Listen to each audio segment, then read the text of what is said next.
مرحبا بمتابعي قناة المباريات المتنفسة في الجزائر في هذا الفيديو عن مولودية الجزائر. ويواصل نادي مولودية الجزائر تحضيراته تمهيدا للمباراة الثانية، مباراة الإياب للدورة التمهيدية الأول. نذكر أن مباراة الذهاب انتهت لصالح المولودية بهدفين مقابل 0. وفيما يخص مباراة الإياب، إياب الدور التمهيدي الأول من رابطة أبطال إفريقيا التي ستلعب بين مولودية الجزائر وفريق راتانغا الليبيري. ستلعب هذه المباراة يوم الخميس بملعب مصطفى شكير بالبوليدة، وستكون هذه المباراة بدون حضور الجماهير.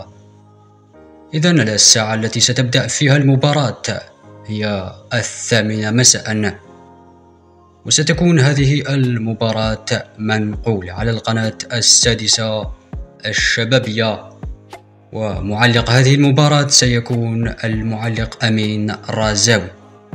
نتمنى التوفيق لمولودية الجزائر في هذه المباراة للتأهل إلى الدور القادم.